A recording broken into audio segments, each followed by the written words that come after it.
हमारे साथ कांग्रेस पार्टी की महासचिव और पार्टी की वरिष्ठ नेता प्रियंका गांधी वाड्रा साथ में हैं। लगातार रायबरेली अमेठी में मोर्चा संभाले हुए हैं। दिन में 12-15 सभाएं कर लेती हैं। गला भी थोड़ा खराब है। अब नारा यहाँ रायबरेली से चल पड़ा है। कांग्रेस नेता कह रहे हैं कि आप उम्मीदवार को नहीं जिताएंगे, आप देश के प्रधानमंत्री को जिताएंगे। खरगे साहब कह रहे हैं कि अब तक जो 4 चरण हुए उसमें इंडिया गठबंधन ने लीड बनाई है। मोदी जी कह रहे हैं चारों खाने चित हो रहे हैं आप लोग। तो क्या माहौल चल रहा है और क्या वाकई में देश का प्रधानमंत्री रायबरेली देने जा रहा है? देखिए, मैं ज्योतिषी तो हूँ नहीं, तो मैं ये नहीं कह सकती कि चुनाव के नतीजे क्या होंगे, लेकिन मैं ये जरूर कह सकती हूँ कि हमने पूरे देश भर में देखा है कि जनता का एक अंडर करंट है। जनता नाराज है, खास तौर से जो युवा हैं वो कह रहे हैं कि इतनी बेरोजगारी, इतनी महंगाई, इतनी सारी समस्याएं और समस्याओं के हल की बात ही नहीं हो रही है। भाजपा के नेता प्रधानमंत्री से लेकर जो चुनाव के प्रत्याशी हैं एक एक, वो जनता की बात नहीं कर रहे हैं। बेरोजगारी शब्द मुंह से नहीं निकल रहा है, महंगाई शब्द मुंह से नहीं निकल रहा है, किसानों की बात नहीं हो रही है, मजदूरों की बात नहीं हो रही, मिडिल क्लास की बात नहीं हो रही है। तो बातें जो हो रही हैं वो सब फिजूल की बातें हैं। तो जनता अब जागरूक है। मेरे ख्याल से कि एक नई चेतना उभरी है इस चुनाव में कि जनता कह रही है कि भाई हमें चुनाव लड़ना है अपने मुद्दों पर। जो हमारे मुद्दों पे लड़वाएगा, जो हमारे लिए अच्छी नीतियां लाएगा, उसी को हम जिताएंगे। और स्वाभाविक है कि मैं कांग्रेस पार्टी की नेता हूं, स्वाभाविक है कि मैं कांग्रेस की नीतियों की बात करूंगी।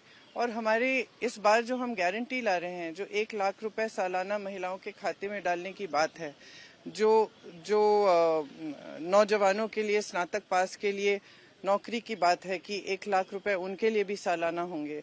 खेती में, किसानी में जीएसटी सामान से हटाने की बात है, जो कर्ज माफी की बात है, ये सारी बातें जो हम कर रहे हैं इनका प्रमाण है। क्योंकि जहां कर्नाटका में हमारी सरकार है, हम दे रहे हैं महिलाओं के खाते में 2-2 हजार डाल रहे हैं। हम कह रहे हैं कि 8,500 डालेंगे अगर केंद्र की तरफ से, केंद्र में सरकार बने। जहां हम छत्तीसगढ़ में, राजस्थान में जहां हमारी सरकारें थी, वहां कर्ज माफ भी करके दिखाए हैं। 25 लाख की जो स्वास्थ्य बीमा की बात कर रहे हैं हम, वो भी हमने राजस्थान में करके दिखाया। तो हम प्रमाण दे रहे हैं कि हमने ये किया है, हम ये करना चाहते हैं। हमारी विचारधारा है कि देश की जो संपत्ति है वो वापस देश के हाथों में जाए, जनता के हाथों में जाए, इसीलिए ऐसी योजनाएं ला रहे हैं। तो हम बार बार यही बात कर रहे हैं, लोग सुन रहे हैं ध्यान से। प्रियंका जी, उसमें प्रधानमंत्री लगातार ये बात कर रहे हैं कि आप लोग तुष्टीकरण की राजनीति करते हैं। पिछले 60 साल में आप लोग ने जो है तुष्टीकरण की जमकर राजनीति की। कल उन्होंने कहा कि 15% मुसलमानों को आप दे देते हैं। आज भी उन्होंने कहा कि पिछले 60-70 साल में यही चला और सपा और कांग्रेस की दुकान बिल्कुल एक है, इसी का सामान लगाते हैं। देखिए, बात यह है कि प्रधानमंत्री जी जो बातें करते हैं उनका आधार ही नहीं है, उनकी बातों में वजन नहीं रहा। किस आधार पर कह रहे हैं? कोई फैक्ट्स हैं, कुछ दिखा सकते हैं कि ये किया गया है? किस आधार पर कह रहे हैं? और फिर उनकी बात कौन मानेगा? कुछ कहते हैं एक दिन, अगले दिन उसका खंडन कर देते हैं। अगले दिन कहते हैं कि मैंने मुसलमानों की बात की ही नहीं, अगर मैं ऐसी बात करूंगा तो मैं देश का प्रधानमंत्री बनने के योग्य ही नहीं हूँ। आप खुद कह रहे हैं, उसके बाद आप फिर से चुनावी सभा में जाके यही बात उठाते हैं। आज जनता कह रही है कि बहुत हो गए, बहुत हो गया है। हमने बहुत चुनाव इस आधार पे लड़े हैं, जिस आधार पे आप लोग कहते हैं धर्म के आधार पर वोट मांगते हैं, भगवान का नाम लेकर। हमने बहुत चुनाव ऐसे आपके लड़वा भी दिए। आप में हमने पूरी आशा भी डाल दी थी, उम्मीद भी डाल दी थी, श्रद्धा भी थी, लेकिन आपने कुछ किया नहीं हमारे लिए। 10 साल बीत गए हैं, बेरोजगारी बढ़ गई है, महंगाई बढ़ गई है, और हम अब अपने सवालों का जवाब चाहते हैं। जनता कह रही है सीधा सीधा। तो प्रधानमंत्री की बातों पे में आज वजन नहीं रहा, और ये दुख की बात है, हमारे लिए भी दुख की बात है। क्योंकि अंत में मतलब प्रधानमंत्री हैं, प्रधानमंत्री पद की गरिमा है, प्रधानमंत्री पद के प्रति जनता की आस्था रहती है, और कम से कम जनता ये उम्मीद रखती है कि जो इस पद पे को संभालेंगे वो सच बोलेंगे, हमें इतनी जिम्मेदारी से बात करेंगे। तो अब प्रधानमंत्री कहने लगे कि कांग्रेस पार्टी आपकी भैंस चुराएगी, या कांग्रेस के घोषणा पत्र में ऐसी चीज लिखी है कि आपके गहने ले जाएंगी। तो मतलब एक तो आपने, इसका मतलब है हमारा घोषणा पत्र पढ़ा ही नहीं है। दूसरा, आप खुद ही बता रहे हैं कि इसमें क्या लिखा है क्या नहीं लिखा है, जबकि लिखा ही नहीं है। और तीसरा, आप इतनी फिजूल की बातें कर रहे हैं कि जनता हंस रही है, और आपको ये भी एहसास नहीं है कि जनता हंस रही है। तो आप कट गए हैं फिर जनता से।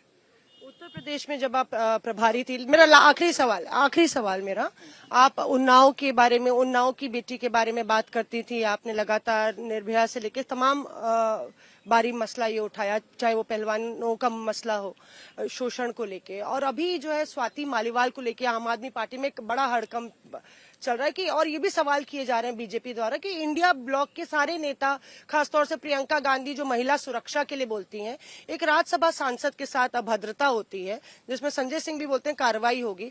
आज भी जो जिन पर आरोप लगा है वो समाजवादी पार्टी के दफ्तर में मौजूद थे अरविंद केजरीवाल के साथ। तो आपको लगता है कि साझा, उन्होंने, सॉरी क्योंकि मैं यहाँ रही हूँ तो मैंने ज्यादा देखा नहीं है, अभी तो कोई कार्रवाई नहीं हुई है। लगातार उन्होंने दिल्ली पुलिस में भी कॉल की थी, और वो राज्यसभा की सांसद है, सीएम आवास में ये होता है। तो बतौर इंडिया ब्लॉक के पार्टनर के तौर पे आपको लगता है? सबसे पहले किसी भी महिला के साथ अगर अभद्र व्यवहार हो, कोई भी अत्याचार हो, तो मैं उस महिला के पक्ष में ही खड़ी हूँ और बोलूंगी। और मैंने ये, चाहे हमारे प्रदेशों में हुआ है, चाहे हमारे आसपास कुछ हुआ होगा या कहीं और, तो मैंने हमेशा यही स्टैंड लिया है सबसे पहले।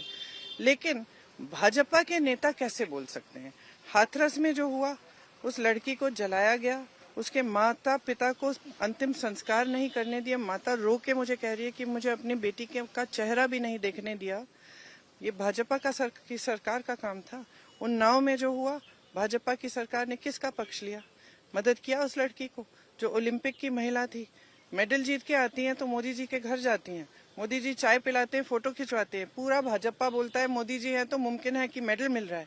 फिर वही लड़की कुछ कहती है तो मोदी जी चुप हो जाते हैं। मतलब ये कर्नाटका में क्या हुआ?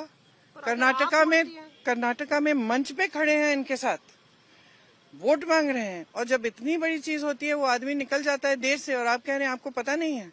ये कहा जा रहा है कांग्रेस कर्नाटका पे बोलती है, इस पे नहीं बोलती है। मैं बोल रही हूँ, मैंने आपसे कहा कि जहाँ भी महिला के साथ अत्याचार हुआ है, अगर सही मायने में ऐसा हुआ है, तो उस महिला के पक्ष में मैं खड़ी हूँ और उसका साथ देती हूँ मैं, चाहे किसी भी बिल, वो किसी और पार्टी में है, वो बात करना चाहेंगी तो मैं करूंगी, लेकिन उसकी पार्टी तय करेगी उसके लिए।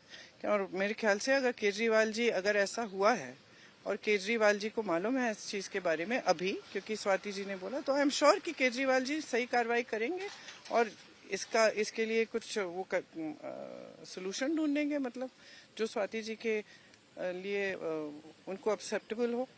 शुक्रिया हमसे बात करने के लिए। प्रियंका गांधी वाड्रा यहाँ पे बेबाकी से स्वाति मालीवाल के मसले पे भी उन्होंने कहा कि मैं हमेशा महिला सुरक्षा की बात करती आई हूँ, और चाहे कोई भी महिला हो, अगर उसके साथ कोई अभद्रता होती है तो उसके खिलाफ और उनके पक्ष में मैं हमेशा बोलती आई हूँ। कैमरा पर्सन शगुन भारद्वाज के साथ मौसमी सिंह, रायबरेली, आज तक।